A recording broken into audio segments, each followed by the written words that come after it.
Hello everybody, it's Stefan Joubert here from the Stefan Joubert Guitar Academy, and in today's video I want to speak to you specifically about the subject of doing proper pull-offs on the guitar. A lot of my students, when I teach them, I do see they do struggle a bit with the pull-offs, and I can see that their pull-offs are not quite up to par. And what I'd like to do in this video is to help everybody understand how to do a proper pull-off. Not the rock and roll sloppy pull-off, but more a classical guitar type of pull-off, which should be used in blues and rock playing as well. Sometimes when you do a large flurry of notes, you may actually decide to not go for the proper pull-off and be a little bit looser on that. But if you always come from a proper technical point of view and you always try to execute the pull-off well, and then sometimes you bring a bit of freedom of movement in, you will have the best results. So you don't want to do a sloppy pull-off, you want to go for a proper pull-off, and when you need to do a flurry of notes, sometimes you can let go of the super diligence, but still have a bit of that in there, if that makes sense. So firstly, what I'd like to do is just to explain how I see a pull-off. So when we hear the word pull off, what we think is, oftentimes you would think that on the left hand you would just play the note and lift it up. But that's actually not what you should do, because that's more a lift off. A pull off is really literally, if this is the string, with a finger to pull off onto the next string. So you would do right onto that next string. That's very important. You play the note and you go right onto that next string. And the best exercise for that is to use your right hand, the picking hand, and actually what they call a rest stroke is to play the strings. I'm going to play the E string and I'm going to play a rest stroke just on open. And what I'm doing is I'm playing the note and I'm actually resting on the next note.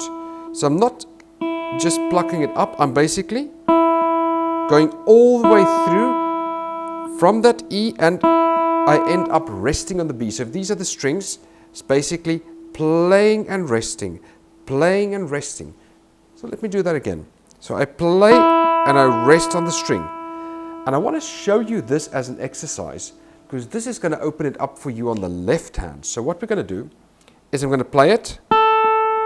So on the left hand, on the 5th fret, I'm fretting with my first finger, and I'm doing a rest stroke, not a free stroke, a rest stroke with my index finger, going all the way through. So I'm playing the note, and then what I'm going to do with my left hand here is I'm going to do the same thing over here with the same action.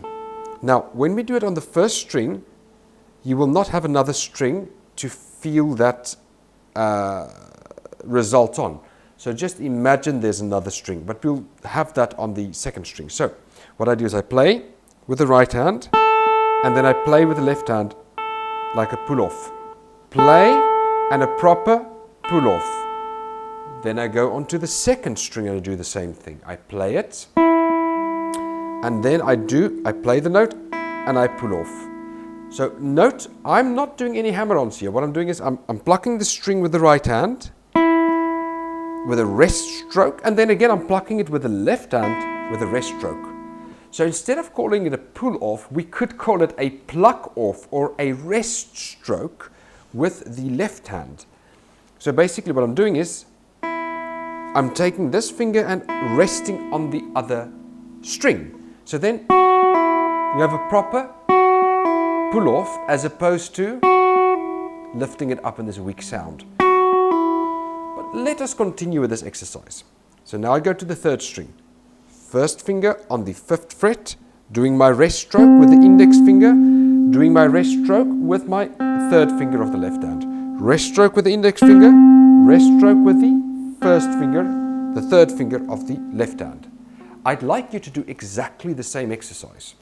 Again, on the 4th string, doing my rest stroke with the index finger, so the right hand did the rest stroke, now the left hand, also doing the rest stroke, so just doing a stroke with the left hand. I'll do that again. Right hand, left hand, right hand, left hand. Same with the fifth string. Right hand, left hand. Right hand, left hand. Just stay relaxed when you do this. Don't worry about overdoing it. It's just a great exercise. Again, right hand, left hand. It's not about speed. Right hand, left hand.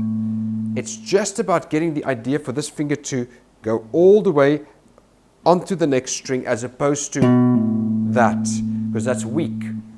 So once you've done that, and I'll do it one more time. Right hand, left hand. Right hand, left hand. Right hand, left hand rest stroke. Right hand rest stroke. Rest stroke means all the way onto the other string. Left hand rest stroke all the way onto the other string. Right hand, left hand. And again, right hand, left hand. Now I can take the plectrum and just do the pull-offs using the same methodology. So I'm pulling 7th fret off to the 5th fret.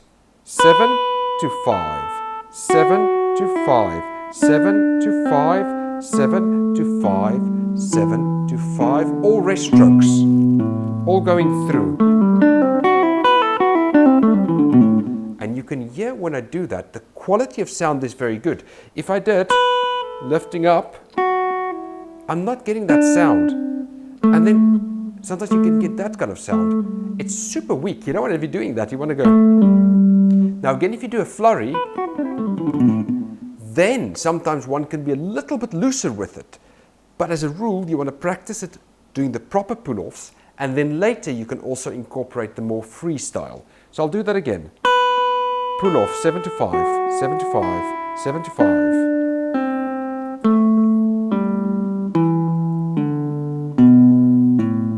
And I can do other finger combinations.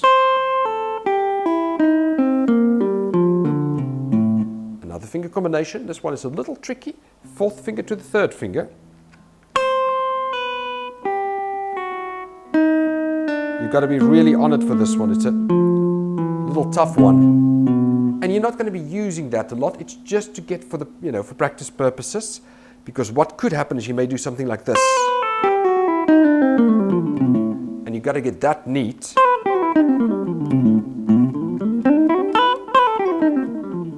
Or,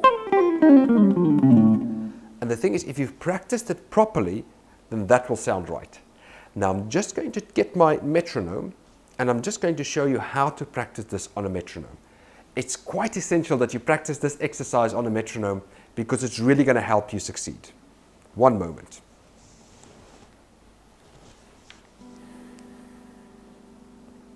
Getting my metronome out. Okay. Now, I'm using the application Soundbrenner. It's a lovely little application. I like it. I put the tempo on around 55 and I put it on 1/4 because I don't want to have all the differentiating sounds in there. So what we can do with the first exercise is just right hand for 2 clicks, left hand for 2 clicks, right hand for 2 clicks, left hand for 2 clicks, right hand for 2 clicks, left hand for 2 clicks, rest, stroke, rest, stroke, rest, stroke, rest, stroke.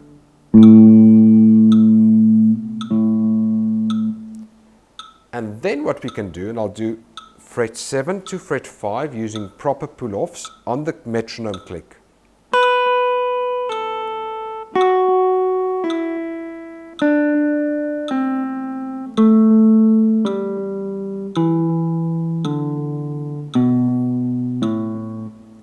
Then I'm going to use finger 4 to finger 1, so I'm going to go for fret 8 to fret 5.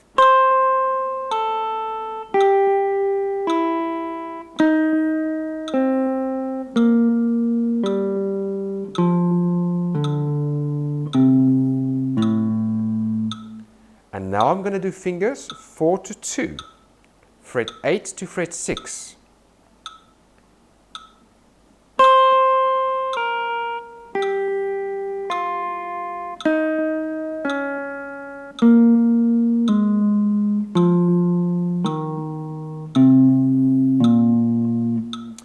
fingers 3 to 2, fret 7 to fret 6.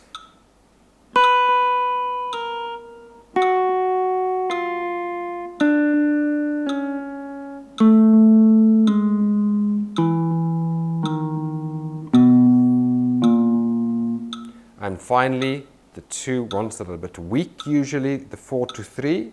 Again, when you do this, don't overdo it. Make sure you take plenty of breaks. Don't go and just, make sure everything stays loose when you're doing this. But it's a tricky one, the 4 to 3. Fret 8 to fret 7.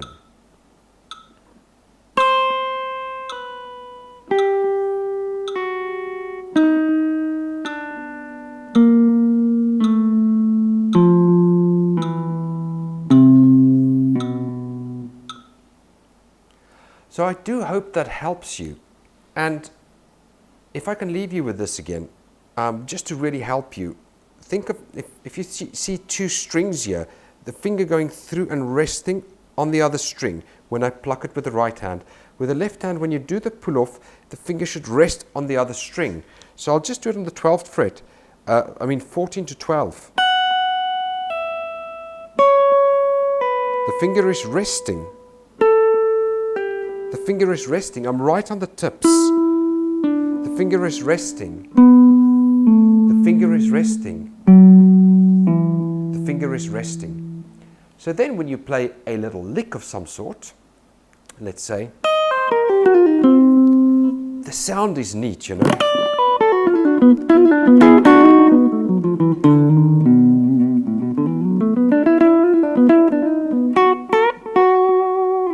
And that's the kind of thing you want to work on when you practice your pull-offs.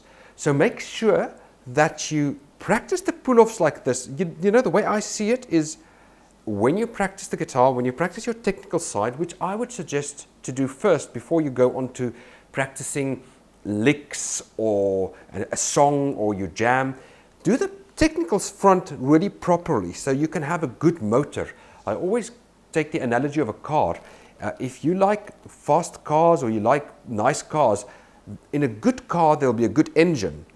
And it's the same in your playing. If you don't want to have a bad car or a bad way of playing, you've got to have a good engine. So work on the engine first, and then that will produce the result for the rest of your playing. So I'll leave you with that. Go through the exercises, practice it. I look forward to hearing you do proper pull-offs. And thank you once again. Do subscribe, do share the video, and we'll speak again in the next video. Goodbye.